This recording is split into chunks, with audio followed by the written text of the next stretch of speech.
It is Thursday night. It's November 16th, 2023. A brand new episode of the Boiler Breakdown podcast streaming live on the Boiler Breakdown YouTube channel, on our X, Twitter, whatever you want to call it page, Twitter. and our Facebook page. So hit that like button, hit that subscribe button, hit that follow button, hit that notification bell if you're on YouTube. Do all of those if you haven't already at Boiler Break Pod on all social media platforms. Tanner Lee here with my co-host Andrew Eiler. Our other co-host Evan Webb is on a vacation for the next 2 weeks, and we are both very jealous. But how are we doing tonight, Andrew?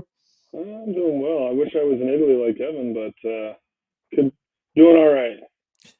Yeah, I would go for some authentic Italian pasta and pizza. That sounds pretty good right now. Yeah. But yeah, I'm disappointed he's not joining us tonight. So I think he was going to tune into the IU basketball game, so I kind of wouldn't be surprised if he starts commenting. I don't know what time it is there. I forgot. I think there's a 6-hour difference. I think they're 6 hours ahead, so it'd be 1:39, I guess. Oh, we're just getting started.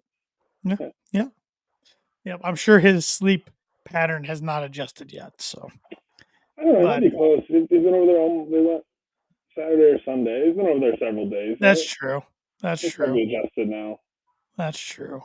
So, but either way, we are happy to be here. We're happy to talk about 2 Purdue wins tonight. Big football win, snapping a losing streak that felt like forever over the Golden Gophers, putting up some points. 49-30 was the final score. I don't think anybody saw this offense performance coming on Saturday. No, the offensive line, which has been in shambles, looked kind of like a strength on Saturday. 353 rushing yards and 2 guys over 100 yards, and Minnesota. They battled their tails off. Or like you said, offensive line in shambles when your backup tackles were playing NAIA, which there's nothing wrong with that. Football last year, but now they're playing Big Ten football. It's a little of adjustment. But no, I thought the line played good. Hudson Card, his final numbers were 17 for 25 for 3 touchdowns through the air. He also had 1 on the ground, 8 carries for 44 yards. So a total of 4 touchdowns. I think that's the Hudson Card we were all hoping we were getting from Texas. Yeah, no, I think right away he had a couple of runs where he tucked it and got like 12 yards right away. And I was like, oh, that was different. Yep. And then just opened everything up from there. That first drive. Well, first of all, I don't know if the game could have started off worse. Minnesota scored in like 4 plays. Yeah, 4 plays, and it's like, oh, here we go. Didn't see this coming. And what was maddening about that is Minnesota is usually a pretty good run offense that can't pass, and they just pass right down the field. Wide open. It's like here we go. There's miscommunication all over the place, but Purdue answered, and then Purdue just kept answering 7 different times, 7 touchdown drives, no field goals. 49 points. Like you said, two rushers over 100 yards. You had Mockabee with 17 carries, 53 yards, 1 touchdown. He had 9 yards, 9-yard average per carry. Tyron Tracy, 15 carries, 122 yards, 2 touchdowns with an 8.1 yard per carry. And even Dylan Downing, he didn't get in the end zone, but he had 4 carries for 34 yards for 8.5 yards per carry. So when you're getting those numbers, usually means good things are in store for you. When you score 7 touchdowns, it's kind of the best case. I didn't really think about it. So the Purdue defense didn't force us. There wasn't any turnover by either team, right? Correct. Minnesota went for it on 4th down one time and didn't get it. So Purdue, just looking at their 7 touchdowns, every single drive was 75 yards or longer. 74, sorry. 65, never mind. I don't recall the last time that's happened. 75-yard touchdown, 75-yard touchdown drive, 75, 79, 74, 65, 95-yard touchdown drive. Just dominating. Dominated. Just defense, they could do whatever they wanted, which was, again, like you said, the Hudson Card, the Graham Harrell offense that everybody's kind of hoping. It was creative. It was fun to watch. It had some motion. It was quick. There was a lot of side to side, and they were get up and go, and It's just kind of my only thing is why did it take this long to come out? As the offensive line has probably gotten worse. I'm assuming the offensive line on Saturday was worse than it was 8 weeks ago. Yeah. Oh, yeah. Yeah. I mean, just from a depth standpoint, Yeah. when you're down to your second string or even third string, some positions, it's definitely I going to think get worse. they did say, I don't know, I read that Walter said that this is the most healthy Card's been since Illinois, which I guess kind of makes sense. That was the last good game for Yeah, Purdue overall. he did take a shot the other day in the ribs and had to go to the blue tent, which was kind of worrisome, but he ended up being all right. That was in the first half, wasn't it? Like right before halftime? Yeah. I think. And Garrett Miller took a bunch of hits. Gosh. Yeah, he scares me every time he takes a big hit. Yeah. His touchdown, he got. I think that it was was a touchdown, didn't he? Yeah, he got it. He was the Purdue's leading pass catcher in receptions and yards. 6 receptions, 65 yards, and a touchdown. So nice to see him finally coming on, and hopefully he's a guy who comes back for a 6th year. It sure sounds like there's a pretty good chance he's going to. So good. I didn't think about that. I know. I guess coming into the year, there was talk of the NFL. I don't think he's had quite that season because he hasn't been healthy until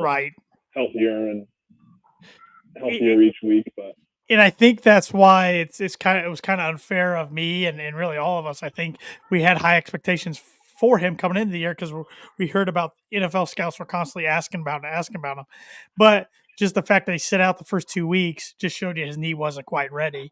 And it's just now taking him a while to get back into the groove. So, but Deion Burks had 4 receptions for 60 yards and a touchdown, a wide open touchdown.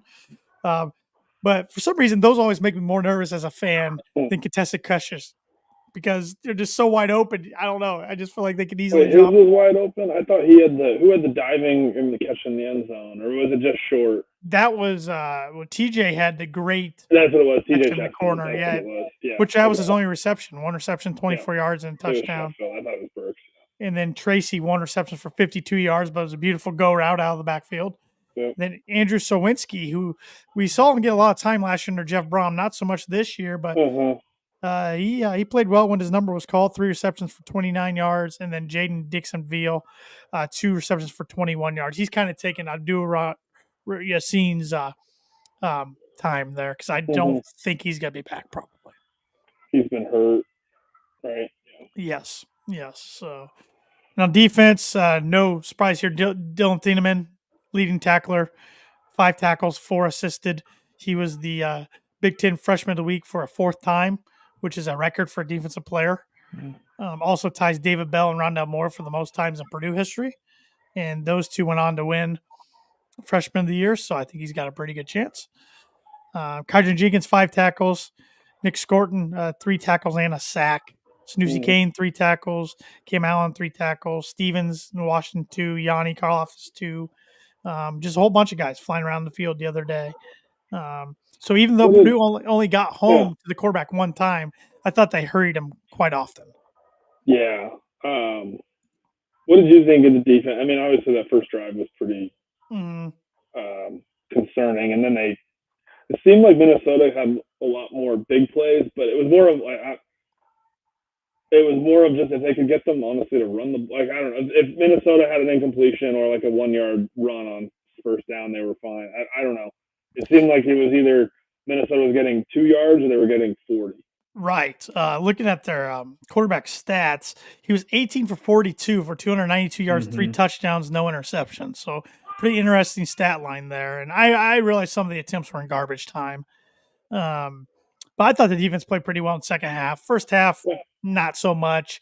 I was really disappointed right before half. I thought their touchdown deflated all of Purdue's momentum, but I was glad to be proven wrong. Well, the third quarter, both defenses, it started off what Purdue scored the first drive, and then both teams punted for like 4 or 5 consecutive, which there wasn't. I don't know. There was like 1 punt in the first half. Right. So it was just both defenses were kind of struggling. Both offenses were kind of rolling. I would say Purdue was scoring touchdowns, and Purdue was kind of bending and then holding them in the red zone or holding the field goals. The worst thing I thought out of the 3 assets of football for Purdue was their kickoffs. 3 out of bounds?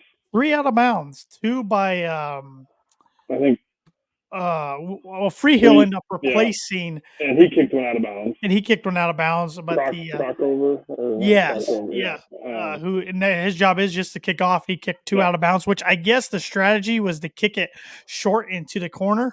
So he was trying to do that, but he was just kind of hooking. I mean, it looked like a snap hook in golf. That's what it looked like. The strategy. Why not just if you've already hit a couple out and give them the ball in 35 when they're not really moving it that well. Yeah, I didn't understand that either. Do a touchback and move on. I didn't understand either. Just kick a touchback, have them at 25. Instead, you're kicking it out of bounds. Now they're at 35. So I didn't understand that strategy. I think it was Jason Garrett on the TV. It was I've never seen 3 out of bounds in a game. No, it's. I mean, I don't like getting on players too much, but after that second one went out of bounds, I was calling for him to get some bench time just to get his head back into the game because you could obviously tell he just mentally wasn't there. So yeah. So hopefully, I presume it's probably been open. Spot's been open in practice this week for competition. Hopefully, he's done well enough to get it back, and we'll see him kick off at Northwestern this weekend. But I do not know. That's just speculation on my part. So yeah. Any more thoughts on the Minnesota game besides just that it was a joy to watch? Well, only one more thought. I was honestly, he probably hasn't had a whole lot of kickoff opportunities. I mean, Purdue hasn't scored. That's true. That much in the last. That's true. 5 weeks. It's very true. It's always nice to beat PJ Fleck. I think it's nice that his shtick appears to have kind of worn out because I don't see him all over the place anymore like he was his first few years. It felt like at Minnesota, but I don't know. Maybe I was just in a better mood because Purdue was winning pretty much the whole game. That I wasn't bothered by PJ normally as I am watching Minnesota. Oh, he was still his typical self, right up front, sprinting after the quarters were over. But I think you're right. I think his shtick. Let me put it this way: I think he's already hit a ceiling at Minnesota, and I don't know if you would have told me back in 2017 that he was going to be at Minnesota longer than Jeff Brom was going to be at Purdue, I would have said you're crazy. So I thought there was no way, because I thought as soon as PJ had some success, he was hopping to the next job. Instead, he signed a long contract extension, and he hasn't had that same success since he signed that. If he was going to leave, he should have left, but also, Caleb Gerald here on Facebook said Goldie the Gopher nearly got booted. Was climbing on the golf court when it was trying to go pick up Downing in fourth quarter. I did not see that or hear about that, so that's interesting. Wow. So he's always an interesting mascot to come to Ross-Ade. I don't know why. He's a little more animated, it seems like, than other mascots.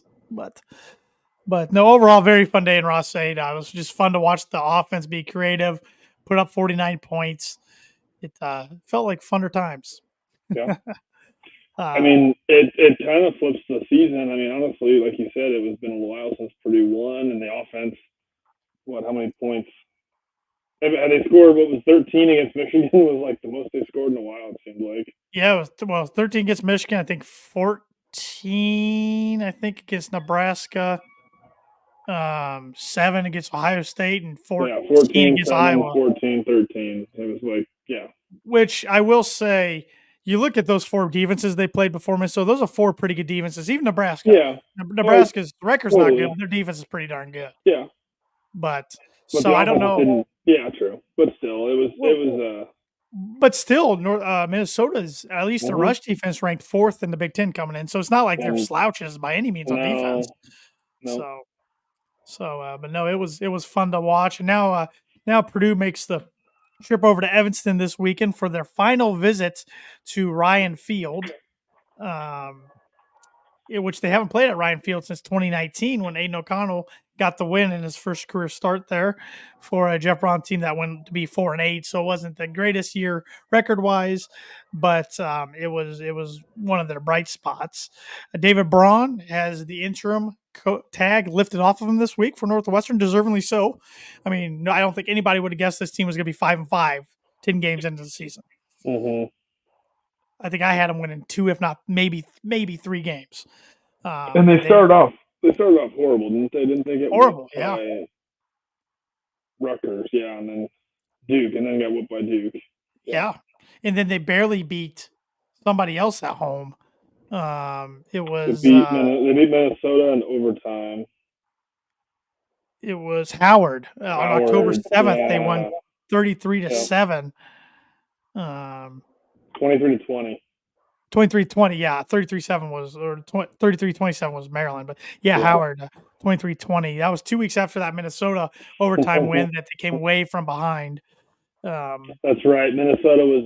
That's right. Minnesota was up a bunch at halftime. They were crushing them. Yeah. So, Yeah, it was 24-7 at halftime. Minnesota or Northwestern scored 21 in the fourth quarter. yeah. Yeah. Yeah, because I'm like, wow, there's their one Big Ten win. Well, they've proved me wrong. But this is a series that Purdue has dominated historically, maybe not so recently. Pat Fitzgerald kind of had Jeff Brom's number, and he had Danny Hope's number. Of course, he had Daryl Hazel's number. But all time, Purdue leads the series 53-33-1. Their record at Ross State is 23-14, with a lot of those L's coming recent times. Their record at Ryan Field or at Northwestern, I should say just Ryan Field because they probably played it somewhere When else they were back at when they. Wrigley a couple years ago, right?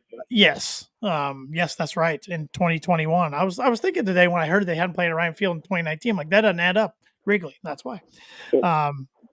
Purdue's 30-19-1, and they own a 2-game win streak in this series, winning 17-9 last year, 32-14 in Wrigley. Lost at home in the COVID year, 27-20. Won in 2019, like we mentioned earlier, 24-22. And then there was a string of L's, 31-27 defeat at Ross State, 23-13 in Evanston, 45-17 in Ross State. That was that might have been Gerald Parker. Yeah, that was Parker by then.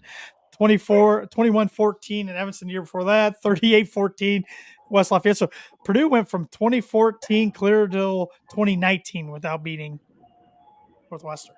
So yeah, and it's not like Northwestern was like winning the Big Ten in those years.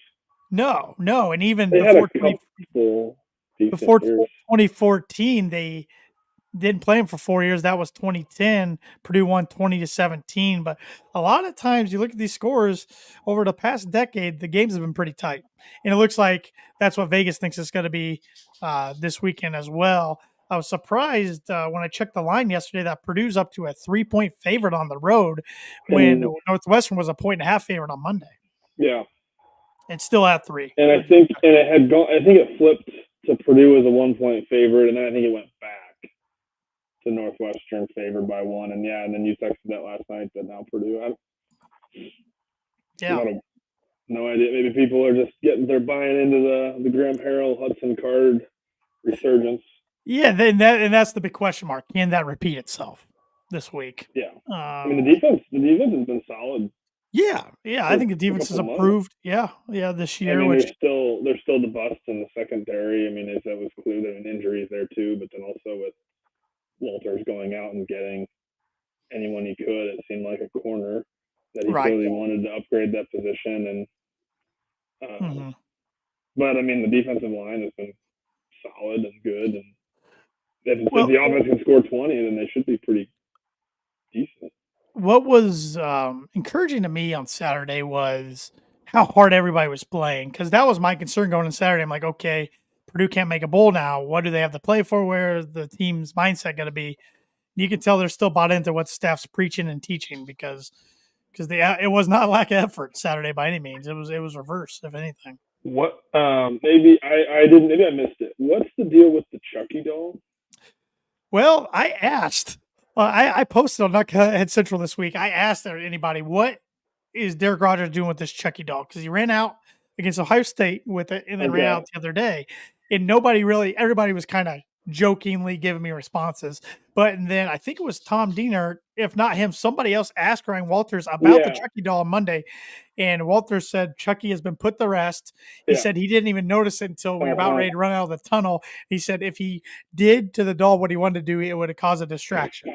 So that was all that was said. It was even brought up again today on Golden Black. So I saw that Walters quote this week, and I was like, I didn't even know. I'm like, what is this? I didn't know if it was just the Minnesota game or what. It was Minnesota and Ohio State, but yeah, Derek Rogers is one of the first two guys out of the tunnel, the true freshman, and he's holding Chucky. And I still have no idea why.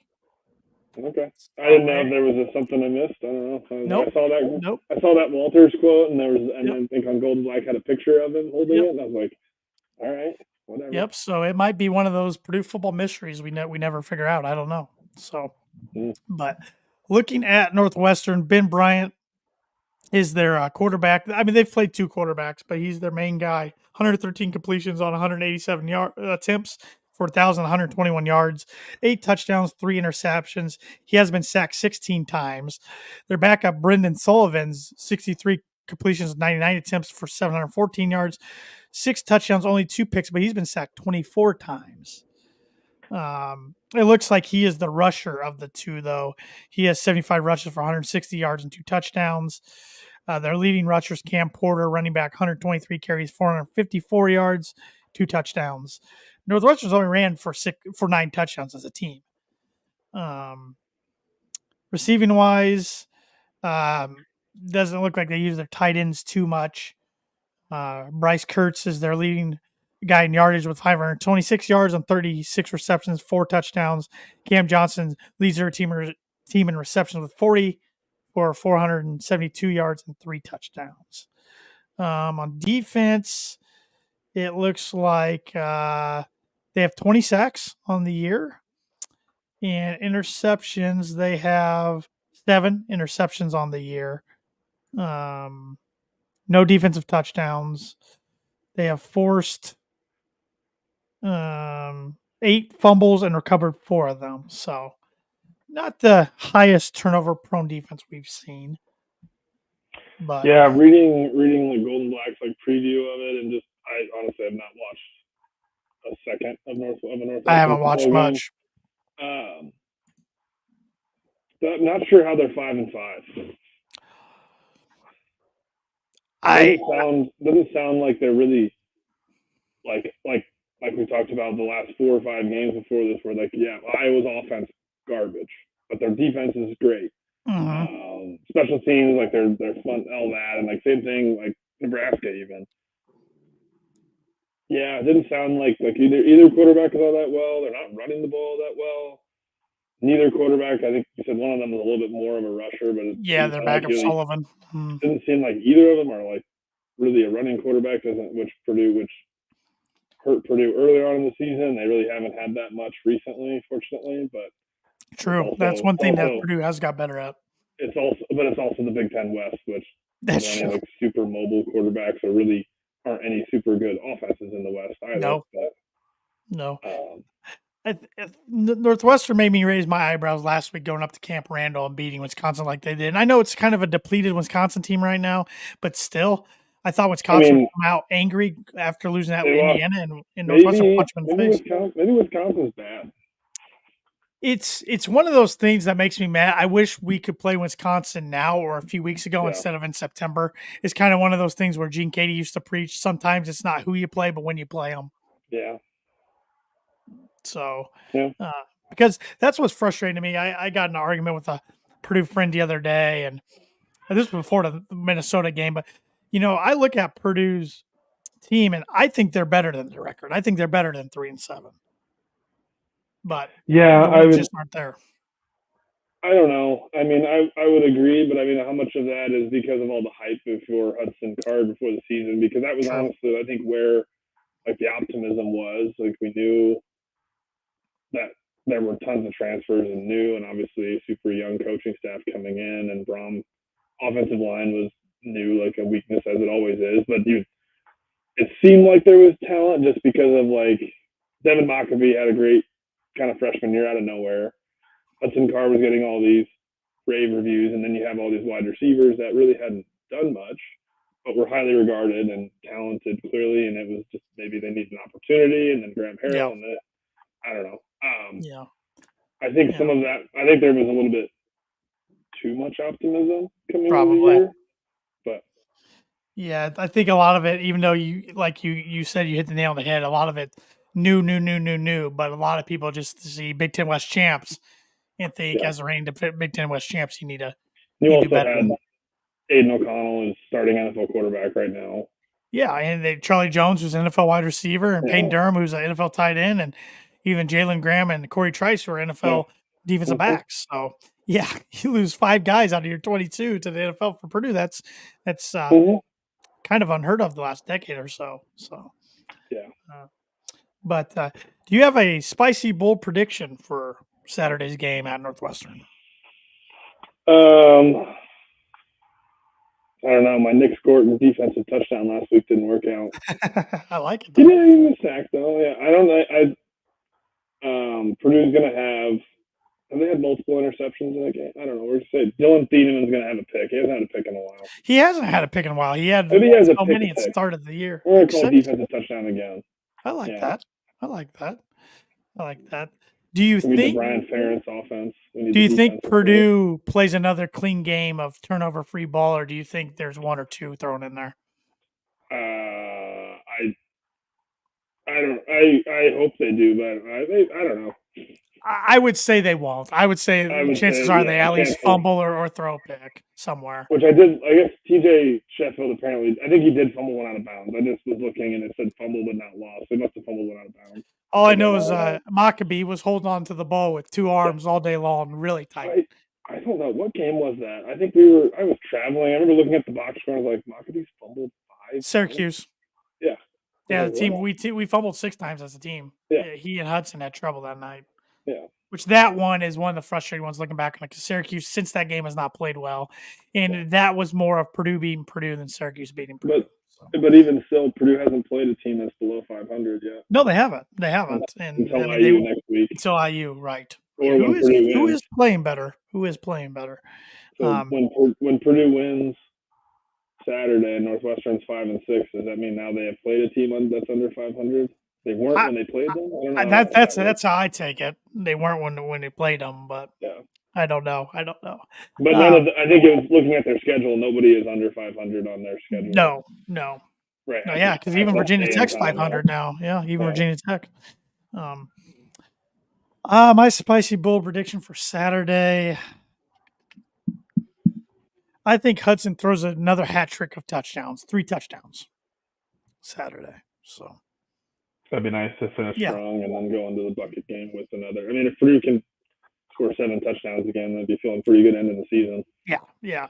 Northwestern, like I said, they don't cause a ton of turnovers, but they don't give up a ton of points either on defense. So they're pretty fundamental on defense. So that's what you would have thought with Fitzgerald, and that's why it's right. How long was he there? Oh man, he got hired like in 07 after Randy Walker passed away, I believe. 06 or 07. Yeah. I knew he'd been there forever. Yeah. I mean, honestly, I figured he would be a guy that when it's all said and done, they'd build a statue for because he did great things for that program. Obviously, they're not going to now, but yeah, I mean, because he's young. I mean, he's not as young as he is as I think of him because he was he's hired still pretty young though. Yeah, I mean, he could have been there another I mean, heck, in the 90s, he helped get them to 2 Rose Bowls back to back, which is crazy to think of. But he is 48 years old. Yeah, wow. Yeah, he is younger than I thought. I thought he was in his 50s. So, yeah, I don't know. I don't think he'll probably ever get another head coaching gig, but I guess crazier things happened. So, all right. He's fine. I wouldn't worry too much about him. You want to predict some games real quick in the Big Ten, real fast? Yeah. All right. We got Michigan State at Indiana. Both teams cannot make a bowl. Both teams 3-7. Indiana is a 3.5-point favorite. Has IU been a favorite at all this year? I feel like this is the first time.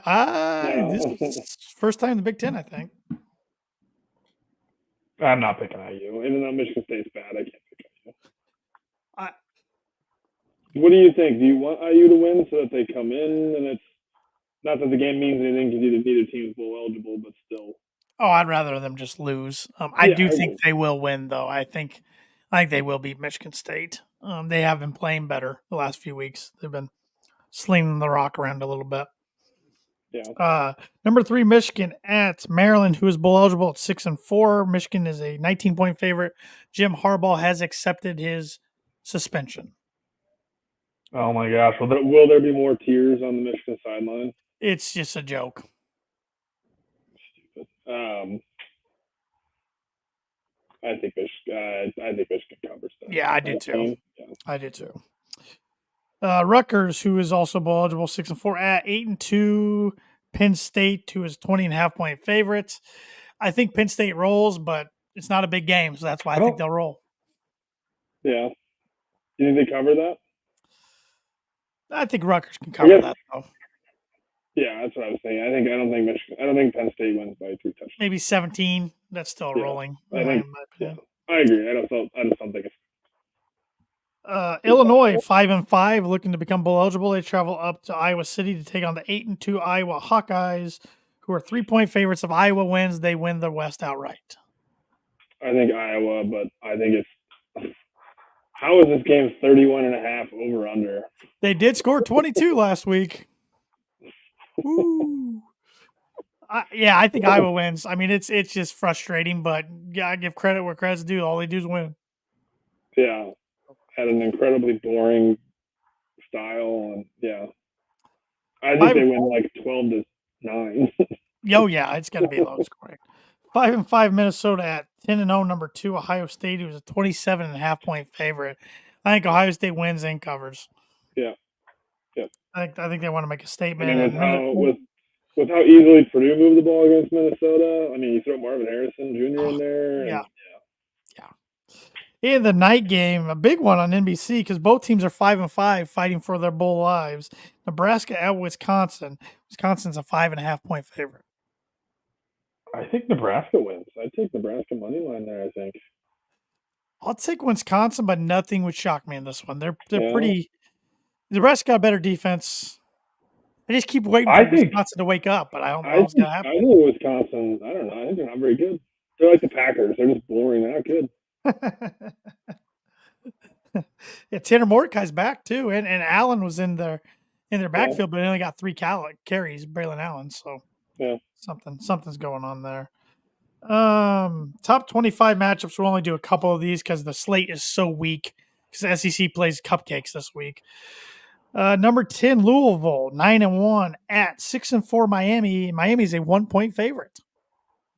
I hope Miami wins by 2 touchdowns. I hope they win too, but I think Louisville beat them. 9-1 Louisville. And their one loss to an awful Pittsburgh team. They had some bad games early. Yeah, what was it? Georgia? They should have lost to Virginia. They should have lost to Virginia 2 weeks ago. Yeah.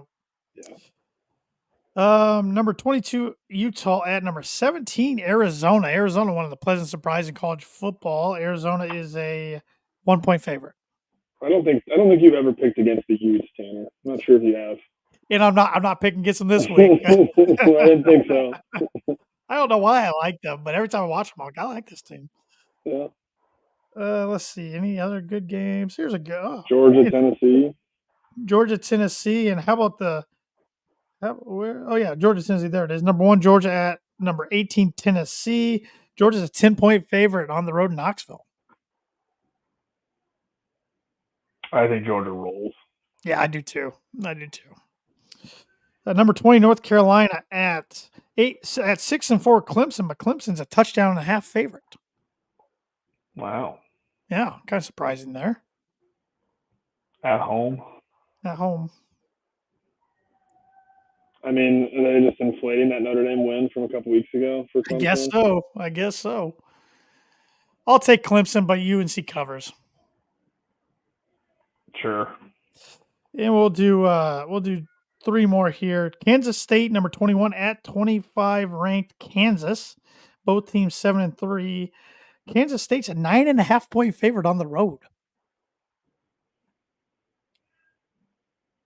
Seems kind of high. I just look. Did Kansas quarterback get hurt? He might have. I don't know. I'm just clicking on Kansas and it said that their quarterbacks to return in 24. There we go. So I think I will take Kansas State. Yeah. Here's the game of the week, in my opinion. Number 5, Washington, 10-0 at 8-2. Number 11, Oregon State. Reminder to Boilermaker fans, we do play at Oregon State next year, and I think we play Washington as well. If not next year, the year after that. I don't think is Washington. Are they coming to Big Ten next year too? Yeah. Oregon's coming to Ross State next year. Yep. I was thinking that was the year after. Yeah, Washington, Oregon, USC, and UCLA all all I next thought it was year. USC and UCLA first, and then but yeah, okay. Should have been, but nope, nope. I'm taking Washington. I'm gonna take Oregon State. All right. Alice.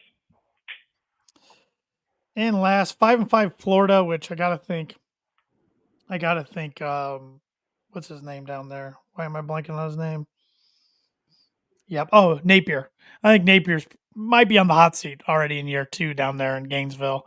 At number 9, 8-2 Missouri, who's the real surprise in college football. I don't think anybody had Missouri winning 8 games this year, let alone 8 games already through 10 games. And Missouri's 11-point favorite. They whooped Tennessee last week. Oh, I think they're the third best team in I think they're third best in the SEC behind Georgia and Alabama. Yeah. I'll take the Tigers. I'll take the Tigers. Yep. And then back to Purdue Northwestern score prediction. I think maybe I'm back to being overconfident or optimistic about the offense for how good Hudson Card and they look. So I think we'll say Purdue 27-17. That was the exact prediction I had in my head. And I think this is 2 of the last 3 weeks this has happened to me. So, all right. Well, why not shoot for the stars? Purdue 30, Northwestern 20. I'll add 3 points on each team. So I'd feel pretty good about 10-point win. So yeah. But before we get into some basketball talk, we want to let everybody know that the Boiler Breakdown is brought to you by Mad Mushroom. Mad Mushroom's been serving Boilermakers since 1993. They're located in the heart of West Lafayette, and they're known as the home of the original cheese sticks. But whenever Andrew, myself, or Evan go, we like to sit down, have an ice cold beer while trying out their latest pizza of the month, which this month for November, that is Tristan's Thanksgiving Feast. It's turkey gravy topped with corn, savory stuffing, hickory smoked turkey, and mozzarella and cheddar cheeses, finished with parsley, starting at just $14. So next time you're in town, stop in and tell them the Boiler Breakdown sent you for $5 off any order over $20. And any Boiler Breakdown listener or viewer can also use the coupon code BREAK5, that's in all caps, BREAK 5, for $5 off any order over $20 online at madmushroom.com. That's Mad Mushroom. Feed your head. And nobody likes to cook on a Saturday. So if you need lunch during the game, get some wings, get some grinders, get some pizza, of course, get some cheese sticks, and use that discount code BREAK5. All right, let's talk some basketball. College basketball is back. Purdue's out to a 3-0 start. And they beat one of your least favorite teams, Andrew, Xavier. Yep. Unfortunately, I didn't beat them by more. Well, it's still a 12-point win. We'll take that. Know. It was comfortable, and it was never really felt threatened. It was just Purdue couldn't pull away. Like it looked like they wanted to, or like they could have. It was every time Purdue would hit a 3 to push it to 14, Xavier would hit a couple jumpers and get it back to 8. It seemed like. Yeah, they hit some tough contested jumpers and some 3-pointers. And Matt Painter was asked about that after the game. And he said that's what they wanted.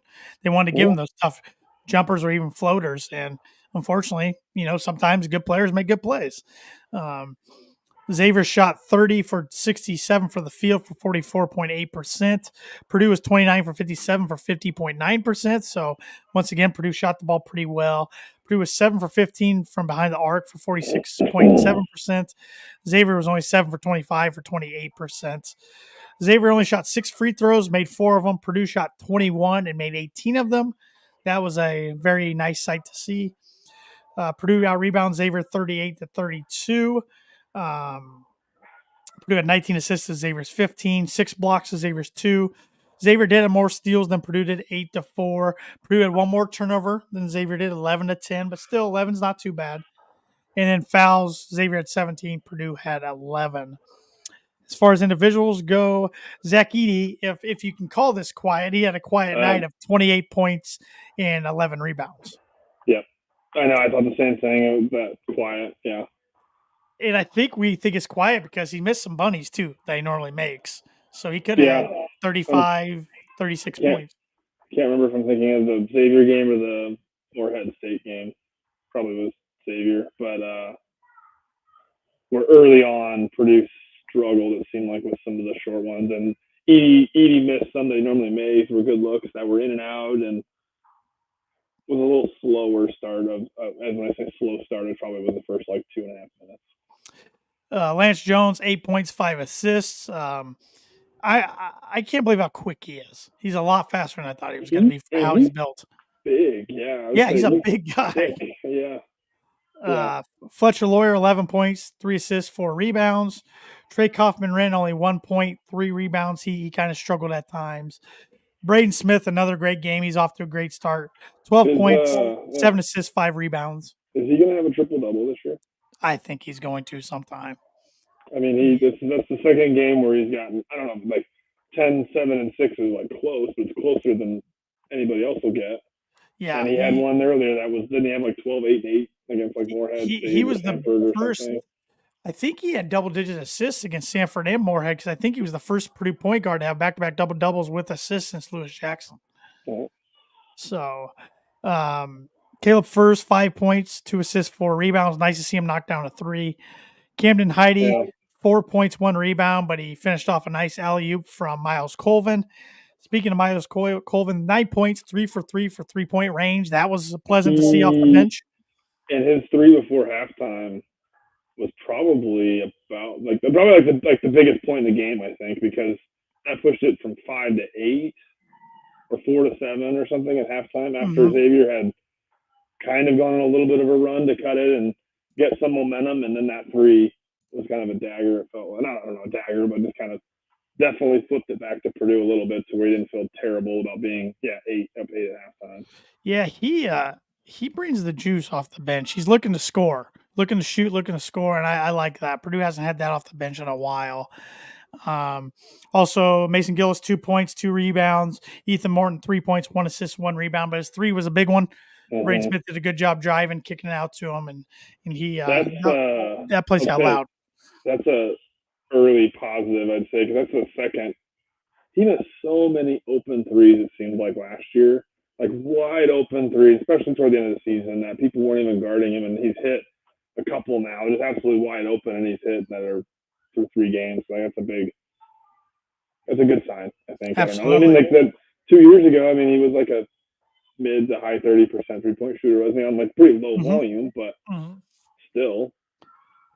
And we did see Purdue cut their rotation down. Will Berg didn't play, which I think was expected, but also Matt Waddell did not play. Brian Waddell. Matt's his dad. I knew that will not be the last time I do that this year. Brian Waddell did not play. Yes. What do you think? So I'm just looking at Ethan Morton only played 10 minutes compared to Heidi playing 10 minutes and Colvin playing 11. Is that athleticism? Morton was sick too, I think. Right. Throughout the week. Yeah, because he missed the Moorhead State game. Yeah.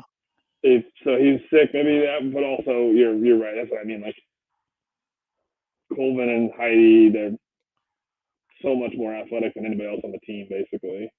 Yeah. It's a totally different dynamic. I was kind of surprised that both were out there at the same time. But Yep. Yeah. It's gonna be interesting to see kind of how these momentums get dispersed as the year goes on. What do you think of Trey Kaufman-Renn and Edie? They're playing together. Yeah, I think I think there will be moments it's going to be good, but I don't think it's going to be fantastic like all these high expectations everybody had for it. I mean, honestly, we're so deep at the 4. I could see Trey getting back on the bench and coming off the bench at some point this season with either Gillis or Furst sliding in there at 4. It's so hard. It's hard to judge. I mean, I feel like he's done well. I think it's been. He just shows flashes. He shows flashes. Yeah. That's the thing. Yeah, I think it's been fine. I don't think it's like you said. It's not like, oh my gosh, this is unstoppable with these 2 in there at the same time.